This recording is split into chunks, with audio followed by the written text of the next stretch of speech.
Hello students, welcome to law excellence. ఇవాళ మనం December 20వ తేదీకి సంబంధించి హిందూ పేపర్లోని ఇంపార్టెంట్ టాపిక్స్ చూద్దాం.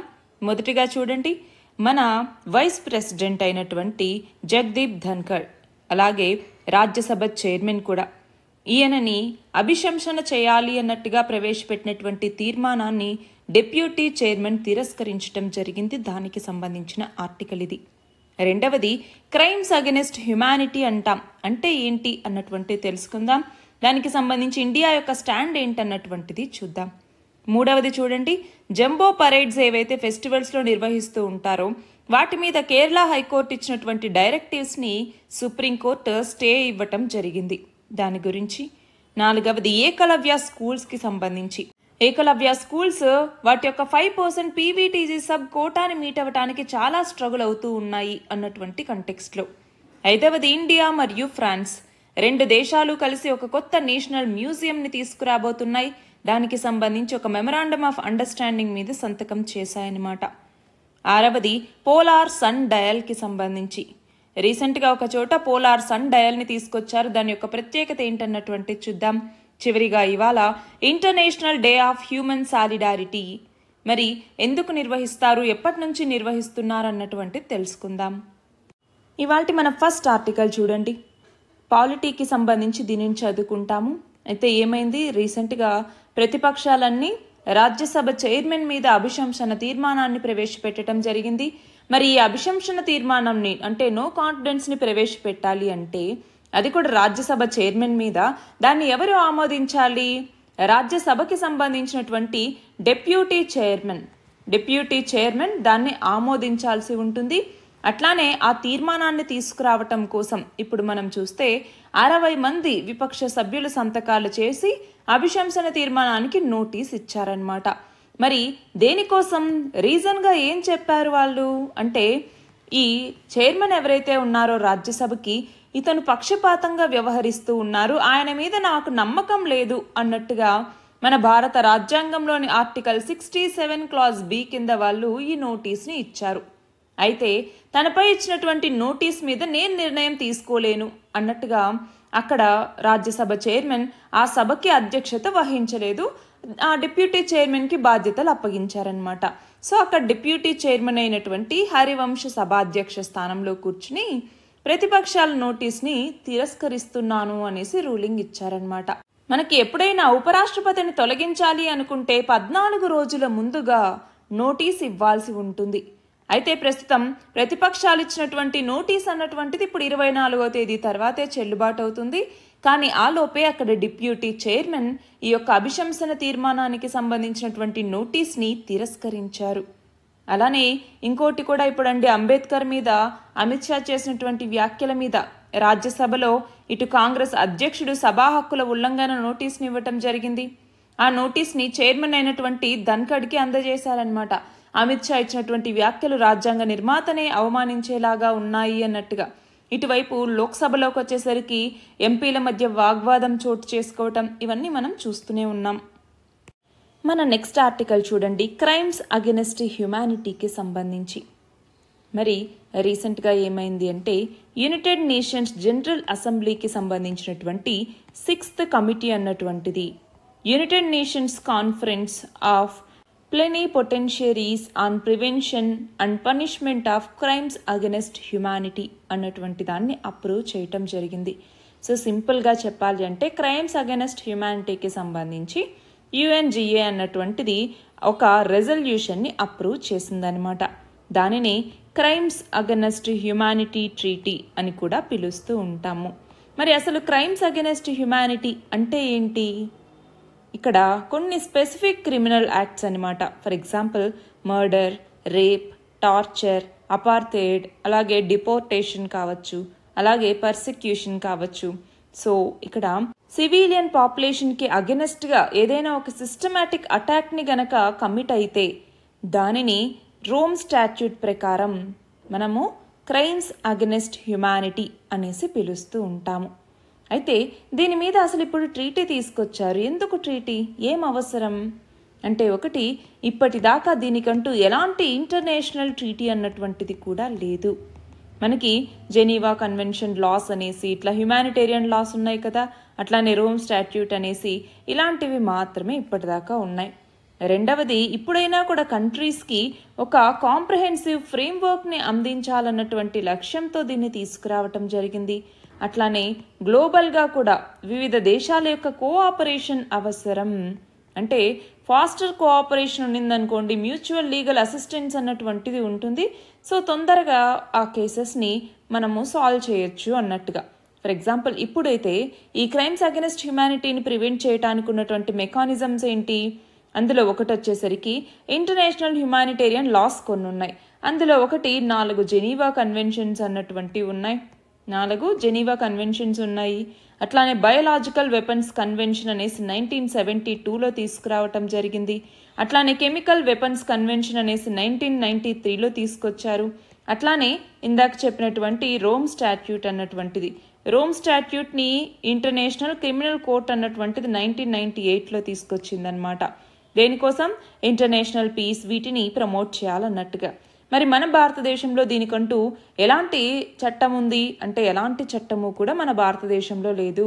కానీ కేవలం ఆర్టికల్ 51 మాత్రమే ఏం తెలియజేస్తుంది? స్టేట్ అన్నటువంటిది ఇంటర్నేషనల్ పీస్ మరియు సెక్యూరిటీని ప్రమోట్ చేయాలి, అలానే ఇంటర్నేషనల్ లాస్ మరియు ట్రీటీ ఆబ్లిగేషన్స్కి రెస్పెక్ట్ ఇవ్వాలి అన్నట్టుగా చెప్తుంది. బట్ ఈ ట్రీటీ అన్నటువంటిది అవసరం అన్నటువంటి నేపథ్యంలో యుఎన్జిఏ దీన్ని అడాప్ట్ చేసుకుంది. బట్ మన భారతదేశం యొక్క స్టాండ్ ఏంటి అంటే, మనము ఈ రోమ్ స్టాట్యూట్ ఏదైతే 1998లో తీసుకొచ్చామో ఇందులో భాగంగా లేము మన భారతదేశం. అంతేకాదు, మన భారతదేశం ఎప్పటి నుంచో ఏమంటోంది, ఈ ట్రీటీ తీసుకొచ్చే ముందుగా మీరు లోతైనటువంటి పరిశీలన చేయాల్సినటువంటి అవసరం ఉంది అన్నట్టుగా చెప్తోంది. అంతేకాకుండా టెర్రరిజం అన్నటువంటి దాన్ని కూడా దీంట్లో ఇంక్లూడ్ చేయండి. అది మాత్రమే కాదు, క్రైమ్స్ అగెన్స్ట్ హ్యుమానిటీ అన్నటువంటిది ఓన్లీ ఆర్మ్డ్ కాన్ఫ్లిక్ట్స్ ఈ టైంలో కమిట్ అయ్యేటటువంటి క్రైమ్స్కి ఉండాలి, అంతే తప్ప పీస్ టైంలో ఉండేటటువంటి వాటికి కాదు అన్నట్టుగా చెప్తుందన్నమాట మన భారతదేశం. ఇది మాత్రమే కాదు, ఎన్ఫోర్స్డ్ డిసపియరెన్స్ అన్నటువంటి దాన్ని ఇంక్లూడ్ చేశారు ఈ యొక్క ట్రీటీలో. మరి దీనికి కూడా మన భారతదేశం అన్నటువంటిది ఫేవర్గా లేదు. అంతేకాదు, టెర్రరిజంని ఇంక్లూడ్ చేయండి అన్నట్టుగా ఎప్పటి నుంచో మన భారతదేశం కోరుతోంది. టెర్రర్ రిలేటెడ్ యాక్ట్స్ ఏవైతే ఉన్నాయో వాటన్నింటినీ ఇందులో ఎక్స్క్లూడ్ చేస్తూ ఉన్నారు. అంతేకాకుండా యూజ్ ఆఫ్ న్యూక్లియర్ వెపన్స్కి సంబంధించినటువంటి డెఫినేషన్ని కూడా ఇందులో ప్రాపర్గా ఉంచలేదు. ఇది మాత్రమే కాదు, ఇప్పుడు రోమ్ స్టాట్యూట్లో మన భారతదేశం భాగంగా లేదు. అంతేకాదు, యుఎన్జిఏలో ఈ నేషనల్ లెజిస్లేషన్స్ ఏవైతే ఉంటాయో, అట్లానే నేషనల్ కోర్ట్స్కి సంబంధించిన జ్యూరిస్డిక్షన్ ఏదైతే ఉంటుందో వీటన్నింటికి సంబంధించి, ఇంటర్నేషనల్ క్రైమ్స్కి సంబంధించి మన భారతదేశం ఎప్పటి నుంచో కూడా చెప్తూనే ఉంది మార్పులు అన్నటువంటివి చేయాల్సిన అవసరం ఉంది, లోతైన పరిశీలన అన్నటువంటివి చేయాల్సిన అవసరం ఉంది అన్నట్టుగా. కానీ మన భారతదేశంలో గమనించాలి, ఇంటర్నేషనల్ క్రైమ్స్ని ప్రొహిబిట్ చేసేలాగా ఎలాంటి లెజిస్లేషను కూడా లేదు. అంతేకాదు, 2018వ సంవత్సరంలో మనకి justice yes Muralidhar versus Sajjan Kumar అన్నటువంటి కేసులో క్రైమ్స్ అగెన్స్ట్ హ్యుమానిటీ కానివ్వండి, అలాగే జీనోసైడ్ కానివ్వండి, వీటిని మన ఇండియన్ క్రిమినల్ లాలో పెట్టలేదు. దాంతో వీటిని అడ్రస్ చేయాల్సినటువంటి అవసరం ఉంది అన్నట్టుగా అప్పుడు చెప్పటం జరిగింది. అంతేకాదు, ఇప్పుడు క్రిమినల్ లాలో రీసెంట్గా అమెండ్మెంట్స్ చేశారు కదా, అప్పుడు కూడా వీటిని మన పీనల్ లాలో యాడ్ చేయలేదు. సో ఇప్పుడు ఏంటి, మన భారతదేశం అన్నటువంటిది క్రైమ్స్ అగెన్స్ట్ హ్యుమానిటీకి సంబంధించి కావచ్చు, మిగతా ఇంటర్నేషనల్ క్రైమ్స్ కావచ్చు, వాటిని మన డొమెస్టిక్ చట్టాల్లో చేర్చాల్సినటువంటి అవసరం అన్నటువంటిది ఉంది. అంతేకాదు, మన భారతదేశం విశ్వగురువు అనేసి ఎదగాలనుకుంటున్నటువంటి నేపథ్యంలో వీటన్నింటినీ కూడా పరిష్కరించాల్సిన అవసరం అన్నటువంటిది ఉంది. మన నెక్స్ట్ ఆర్టికల్ చూడండి. జంబో పరేడ్స్ ఏవైతే ఫెస్టివల్స్లో నిర్వహిస్తూ ఉంటారో వాటి మీద కేరళ హైకోర్టు ఇచ్చినటువంటి డైరెక్టివ్స్ మీద సుప్రీంకోర్టు స్టే విధించడం జరిగింది. మరి ఇది దేనికి సంబంధించి అంటే, కేరళలో త్రిశూర్ పూరం అన్నటువంటి ఫెస్టివల్ జరుగుతుంది. త్రిశూర్ పూరం ఆ ఉత్సవాల యొక్క నిర్వాహకులు ఇటు తిరువంబాడి అలాగే పారమెక్కవు దేవస్వాములు దాఖలు చేసినటువంటి అప్పీళ్ల మీద ఇప్పుడు సుప్రీంకోర్టు అన్నటువంటిది స్పందించింది. మరి ఏమని అంటే, ఆలయ ఉత్సవాల్లో ఏనుగుల్ని ఉపయోగించటం మీద కేరళ హైకోర్టు అన్నటువంటిది పరిమితుల శ్రేణిని విధించిందనమాట. దాన్ని సుప్రీంకోర్టు స్టే ఇవ్వటం జరిగింది. ఇది అసాధ్యము, న్యాయపరమైనటువంటి అధికారాన్ని ఇవి మించాయి అన్నట్టుగా చెప్పటం జరిగింది.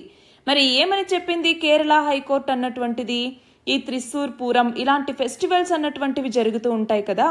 ఇందులో భాగంగా 2 ఏనుగుల మధ్య కనీసం 3 మీటర్ల గ్యాప్ అన్నటువంటిది ఉండాలి. ఏనుగులు అలాగే పబ్లిక్ లేదంటే పెరెస్ట్రన్ డిస్ప్లేస్ ఏవైతే ఉంటాయో వాటి మధ్య 8 మీటర్ల దూరం అనేది ఉండాలి. అంతేకాకుండా బాణసంచా ఉపయోగించే ప్రాంతాల నుంచి 100 మీటర్ల బఫర్ని తప్పనిసరి చేయటం జరిగింది. ఇంతేకాదు ఈ పబ్లిక్ ఎగ్జిబిషన్స్ మధ్య ఏనుగులకి కనీసం 3 రోజుల విశ్రాంతి అన్నటువంటిది ఇవ్వాలి అన్నట్టుగా కూడా హైకోర్టు ఆదేశించిందనమాట. అయితే ఇప్పుడు సుప్రీంకోర్టు ఏమని చెప్పింది, ఇది captive elephants management and maintenance rule 2012కి విరుద్ధంగా ఉన్నాయి. అలా విరుద్ధంగా హైకోర్టు జారీ చేసిన ఏ ఆదేశాల మీదైనా కూడా స్టే అన్నటువంటిది కొనసాగుతుంది అన్నట్టుగా సుప్రీంకోర్టు అన్నటువంటిది చెప్పటం జరిగింది. మరి ఈ కంటెక్స్ట్లో దీనిని మనం ఆర్ట్ అండ్ కల్చర్ అన్నటువంటి టాపిక్ కింద చదువుకుంటాము. త్రిశూర్ పూరం అన్నటువంటిది కేరళలో జరిగేటటువంటి ఫెస్టివల్స్లో ఒకటి. దీనిని నార్మల్గా మేడామ్ మంత్లో, మలయాళంలో మేడామ్ మంత్ అనేసి పిలుస్తూ ఉంటాం. అప్పుడు ఇది జరుగుతూ ఉంటుందన్నమాట.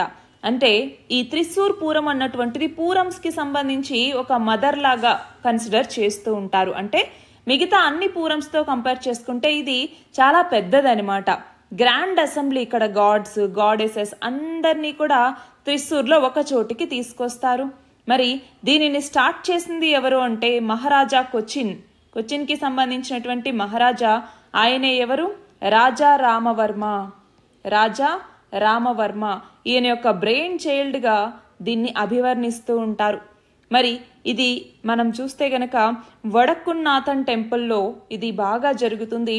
ఈ వడక్కున్నాథన్ టెంపుల్ అన్నటువంటిది ఏ డైటీకి సంబంధించినటువంటిది అంటే ఏ దేవునికి సంబంధించినటువంటిది ఈ టెంపుల్ అంటే లార్డ్ శివాకి సంబంధించింది అనమాట. ఇందులోకి వచ్చేసరికి డైటీస్ అందరినీ కూడా ఒక చోట పెట్టేసి 36 గంటల నాన్ స్టాప్ సెలబ్రేషన్స్ అన్నటువంటివి ఇక్కడ చేస్తారు. అందులో భాగంగా చండమేళం కావచ్చు, పంచవాద్యం మేళం అన్నటువంటిది మ్యూజిక్ని వాడి ఈ పెరేడ్ని నిర్వహిస్తూ ఉంటారు. అంతేకాదు ఈ ఫెస్టివల్నే మనము పాకల్ పూరం అని కూడా పిలుస్తూ ఉంటాం. పాకల్ పూరం. సో మనకి కల్చర్కి సంబంధించి క్వశ్చన్ అడిగేటటువంటి ఛాన్స్ ఉంది. మన నెక్స్ట్ ఆర్టికల్ చూడండి, ఏకలవ్య స్కూల్స్కి సంబంధించి. ఇవి 5% పీవీటీజీ సబ్ కోటాని పొందటానికి చాలా స్ట్రగుల్ అవుతున్నాయన్నటువంటి కంటెక్స్ట్లో. మరి ఈ నేపథ్యంలో మనము అసలు ఏకలవ్య మోడల్ స్కూల్స్ అంటే ఏంటి, మనం జిఎస్ పేపర్ 3లో ఎడ్యుకేషన్ కింద అలానే గవర్నమెంట్ పాలసీస్ అండ్ ఇంటర్వెన్షన్స్ అన్నటువంటి టాపిక్ కింద కూడా దీనిని చదువుకుంటాము. మరి అసలు ఏకలవ్య మోడల్ రెసిడెన్షియల్ స్కూల్స్ అంటే ఏంటి, ఇది ఇండియన్ ట్రైబల్స్కి సంబంధించి అంటే షెడ్యూల్డ్ ట్రైబల్స్కి సంబంధించిన రెసిడెన్షియల్ స్కూల్స్ అనమాట. అక్రాస్ ద ఇండియా వీటిని 1997-98 నుంచి స్టార్ట్ చేశారు. మరి వీటికి నోడల్ మినిస్ట్రీగా ఎవరుంటారు అంటే మినిస్ట్రీ ఆఫ్ ట్రైబల్ అఫైర్స్ అన్నటువంటిది దీనికి నోడల్ మినిస్ట్రీగా ఉంటుంది. మరి ఈ స్కూల్స్లోకి వచ్చేసరికి క్వాలిటీ ఎడ్యుకేషన్ని ట్రైబల్ స్టూడెంట్స్కి అందించడానికి ఓన్లీ అకాడమిక్గా మాత్రమే కాదు, వాళ్ళ యొక్క ఓవరాల్ డెవలప్మెంట్ని ఫోకస్ చేస్తుంది ఈ స్కూల్ అన్నటువంటిది. మరి ఈ ఏకలవ్య మోడల్ రెసిడెన్షియల్ స్కూల్స్ అన్నటువంటివి జనరల్గా సిబిఎస్ఈ కరికులంని ఫాలో అవుతాయన్నమాట. సిబిఎస్ఈ కరికులంని ఈ స్కూల్స్లోకి వచ్చేసరికి జవహర్ నవోదయ విద్యాలయాస్ అలానే కేంద్రీయ విద్యాలయాస్ ఇవి ఎలా అయితే ఉంటాయో వాటిలాగానే ఈ స్కూల్స్ని నిర్మించడం జరుగుతుంది. ఇందులోకి వచ్చేసరికి state of the art facilities అన్నింటినీ అందిస్తారనమాట.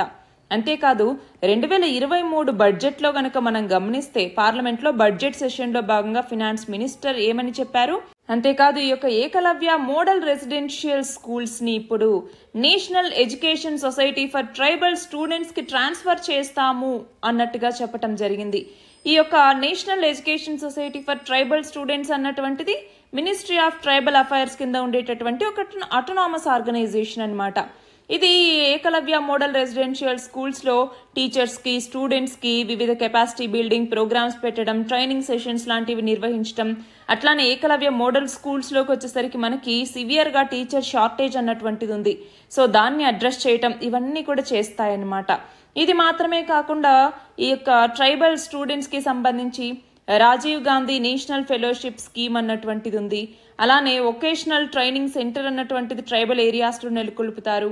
అట్లానే నేషనల్ ఓవర్సీస్ స్కాలర్షిప్ స్కీమ్ అన్నటువంటిది ఉంది. అట్లానే initiative for digital transformative tribal schools అన్నటువంటిది ఉంది. సో ఇవన్నీ కూడా వీళ్ళకి వర్తించేటటువంటి మిగతా ఇనిషియేటివ్స్. అయితే ఇప్పుడు ఈ ఆర్టికల్లో ఏమవుతోంది అంటే గనక లాస్ట్ 3 years నుంచి గనక మనం గమనిస్తూ వస్తూ ఉంటే ఈ ఏకలవ్య మోడల్ స్కూల్స్ లో పీవీటీజీస్ యొక్క సంఖ్య అన్నటువంటి తగ్గుతూ వస్తోంది. మనం చూస్తే గత 4 సంవత్సరాల నుంచి కూడా ఏకలవ్య స్కూల్స్ లో 5% పీవీటీజీలకి కేటాయించాలి అన్నట్టుగా సబ్ కోటాను ప్రవేశపెట్టారు. కానీ ఇప్పటికీ కూడా మనం చూస్తే ఈ స్కూల్స్ లో కేవలం 3.4% మంది మాత్రమే పీవీటీజీ సబ్ కోటా అన్నటువంటిది ఫుల్ఫిల్ అవుతోంది. ఇది గమనించాల్సినటువంటి విషయం. మరి ఇప్పుడు ఎగ్జామ్ పాయింట్ ఆఫ్ వ్యూకి సంబంధించి మనకి PVTG particularly vulnerable tribal groups అంటే ఏంటి, దీనికి సంబంధించినటువంటి క్రైటీరియా ఏంటి, మన భారతదేశంలో ఎన్ని పీవీటీజీ ట్రైబ్స్ ఉన్నాయి, అత్యధికంగా ఏ రాష్ట్రంలో ఉన్నాయి, ఈ వివరాలన్నీ కూడా మనకి తెలియాలి.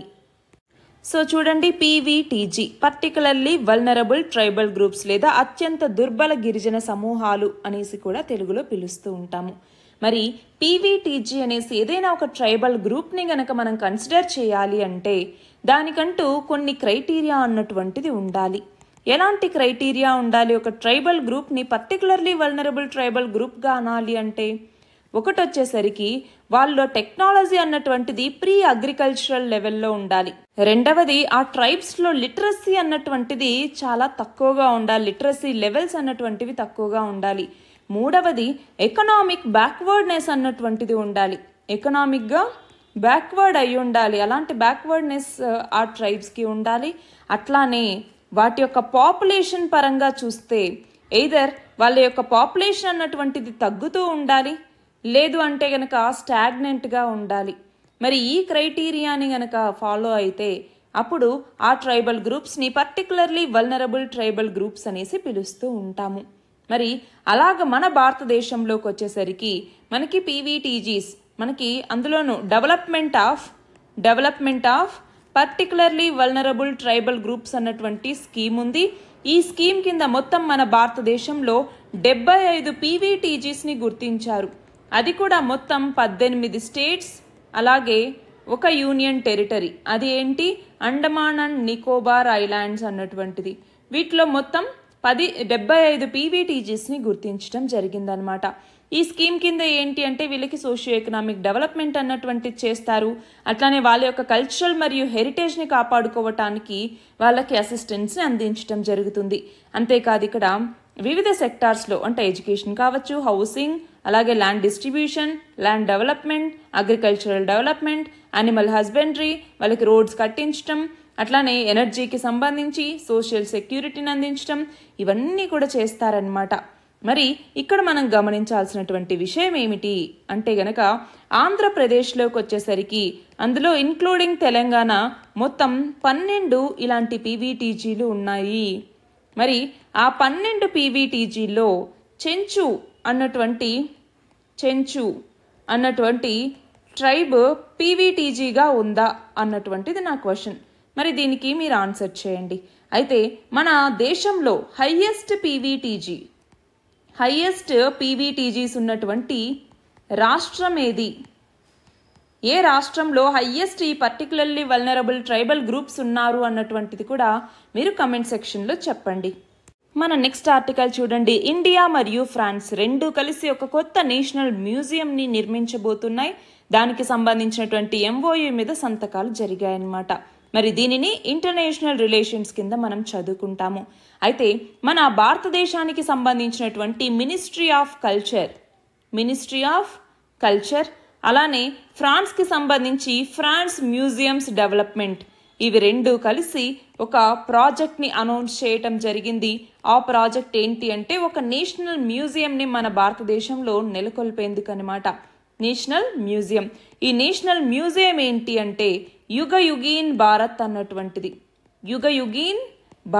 అన్నటువంటి నేషనల్ మ్యూజియంని న్యూఢిల్లీలో నార్త్ మరియు సౌత్ బ్లాక్స్లో దాదాపు 155,000 స్క్వేర్ మీటర్స్ యొక్క డిస్టెన్స్లో దీన్ని నిర్మించబోతూ ఉన్నారు. ఒకవేళ కనుక ఇది పూర్తయితే అప్పుడు వరల్డ్లోనే లార్జెస్ట్ మ్యూజియంగా ఇది పేరు పొందబోతోంది. లార్జెస్ట్ మ్యూజియంగా. మరి దీని ద్వారా ఇండియా యొక్క సివిలైజేషనల్ హిస్టరీని మన ప్రపంచానికి తెలియజేయటానికి ఇది ఉపయోగపడుతుంది. అంతేకాదు ఈ మ్యూజియం డెవలప్మెంట్లో ఫ్రాన్స్ ఎక్స్పర్టైజ్ అన్నటువంటిది ఇందులో ఉపయోగపడుతోంది. ఫేజ్ వైజ్గా దీన్ని ఇంప్లిమెంట్ చేస్తారనమాట. మరి దీని ద్వారా కల్చరల్ మరియు ఆర్కిటెక్చరల్ సిగ్నిఫికెన్స్ని వరల్డ్కి తెలియజెప్పాలి అన్నట్టుగా. అట్లానే ప్రిజర్వేషన్ ప్లస్ ఇన్నోవేషన్ ఈ రెండింటి కలయికతో ఈ మ్యూజియంని ఏర్పాటు చేయబోతూ ఉన్నారు. మన నెక్స్ట్ ఆర్టికల్ చూడండి, పోలార్ సన్ డయల్కి సంబంధించి. సో దీనిని మనం సైన్స్ అండ్ టెక్నాలజీ కింద చదువుకుంటాము. అయితే విక్రమ్ సారాభాయ్ స్పేస్ సెంటర్ అన్నటువంటిది ఒక సన్ డయల్ని డిజైన్ చేయటం జరిగింది. మరి దీనిని ఏదైతే కేరళలో మనకి తుంబాలో స్పేస్ మ్యూజియం అన్నటువంటిది ఉందో అక్కడ రాక్ గార్డెన్స్లో దీన్ని డిస్ప్లేకి ఉంచిందనమాట. మరి మిగతా కన్వెన్షనల్ సన్ డయల్స్ లాగా కాకుండా అవి ఏం చేస్తాయి, ఓన్లీ లోకల్గా సోలార్ టైంని మాత్రమే తెలియజేస్తాయి. కానీ ఈ పోలార్ సన్ డయల్ ఏదైతే ఉందో అది ఇండియన్ స్పేస్ రీసెర్చ్ ఆర్గనైజేషన్తో కలిసి దీన్ని తయారు చేయటం జరిగింది. మరి ఇది యాక్యురేట్గా మన యొక్క ఇండియన్ స్టాండర్డ్ టైంని, ఇది మాత్రమే కాకుండా డేట్ని కూడా తెలియజేస్తుందన్నమాట. మరి ఇక్కడ చూడండి, తిరువనంతపురంలోని స్పేస్ మ్యూజియంలో డిస్ప్లేకి ఉంచినటువంటి పిక్చర్ ఇది. అంటే సోలార్ టైంని త్రూఅవుట్ ద ఇయర్ ఇక్కడ లోకల్ సోలార్ టైంగా కన్వర్ట్ చేసి ఆటోమేటిక్గా అందులో ఏవైతే కరెక్షన్స్ ఉంటాయో ఆ కరెక్షన్స్ కూడా చేసి మనకి టైం అలాగే డేట్ ఈ రెండింటిని కూడా తెలుపుతుంది ఈ యొక్క పోలార్ సన్ డయల్ అన్నటువంటిది. అదే దీని యొక్క స్పెషాలిటీ అనమాట. ఇవాల్టి మన లాస్ట్ ఆర్టికల్ చూడండి, డిసెంబర్ 20వ తేదీని మనం ఇంటర్నేషనల్ డే ఆఫ్ హ్యూమన్ సాలిడారిటీగా జరుపుకుంటాము. యూనిటీ ఇన్ డైవర్సిటీ అన్నటువంటి ఒక ఐడియల్ని సెలబ్రేట్ చేస్తూ అక్రాస్ ద గ్లోబ్ ఈ డేని జరుపుకుంటారనమాట.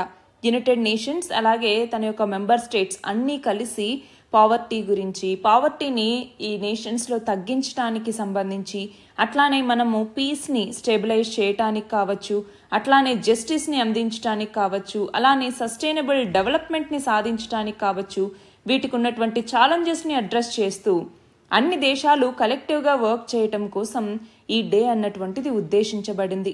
సో ఇంటర్నేషనల్ అగ్రిమెంట్స్కి సంబంధించి వివిధ గవర్నమెంట్స్ రెస్పెక్ట్ చేస్తూ వాటి యొక్క కమిట్మెంట్స్ గురించి, అట్లానే సాలిడారిటీ యొక్క ఇంపార్టెన్స్ని తెలియజేస్తూ పబ్లిక్ అవేర్నెస్ని క్రియేట్ చేయటానికి గురించి, అంతేకాకుండా సస్టైనబుల్ డెవలప్మెంట్ గోల్స్ ఏవైతే ఉన్నాయో వాటిని అచీవ్ చేయటానికి వివిధ దేశాలు ఎంకరేజ్ చేసుకుంటూ పావర్టీ ఎరాడికేషన్ ఇనిషియేటివ్స్ని కొత్తగా తీసుకొచ్చి వాటిని ఇంప్లిమెంట్ చేయటం కోసం ఈ రోజు అన్నటువంటిది ఉద్దేశించబడింది. మరి మనకి సస్టైనబుల్ డెవలప్మెంట్ గోల్స్ అనేసి 2030 నాటికి సాధించాలి అనేసి మొత్తం 17 లక్ష్యాలను పెట్టుకున్నాం, 17 గోల్స్ని. సో అందులో పావర్టీ అన్నటువంటిది కూడా ఒకటి. ఆ 17 సస్టైనబుల్ డెవలప్మెంట్ గోల్స్ని సాధించడానికి కూడా international day of human solidarity అన్నటువంటిది ఉపయోగపడుతుంది. సో ఇక్కడ ఏంటి అంటే మెయిన్గా పావర్టీని ఎరాడికేట్ చేయటం, దాని ద్వారా ఒక సోషల్ ఈక్వాలిటీని, డిగ్నిటీని, జస్టిస్ని తీసుకురావాలన్నటువంటిది లక్ష్యం. మరి యునైటెడ్ నేషన్స్లో సాలిడారిటీ అన్నటువంటి వర్డ్ 2000వ సంవత్సరంలో యాడ్ చేయటం జరిగిందనమాట. వన్ ఆఫ్ ద ఫండమెంటల్ వాల్యూస్గా దీన్ని యాడ్ చేశారు. ఆ తర్వాత 2002వ సంవత్సరంలో వరల్డ్ సాలిడారిటీ ఫండ్ అన్నటువంటిది కూడా యునైటెడ్ నేషన్స్ క్రియేట్ చేసిందనమాట. మరి ఇది యునైటెడ్ నేషన్స్ డెవలప్మెంట్ ప్రోగ్రామ్కి సంబంధించిన ట్రస్ట్ ఫండ్లో ఇంక్లూడ్ చేశారు. అంతేకాకుండా డిసెంబర్ 20వ తేదీని యునైటెడ్ నేషన్స్ ఇలా ఇంటర్నేషనల్ డే ఆఫ్ హ్యూమన్ సాలిడారిటీగా జరుపుకోవాలి అన్నట్టుగా నిర్ణయించింది కూడా. మరి సస్టైనబుల్ డెవలప్మెంట్ గోల్స్కి సంబంధించి 17 లక్ష్యాలు గుర్తున్నాయా అండి మీకు? ఇవి ఇవాల్టి important topics. All the very best and thank you very much.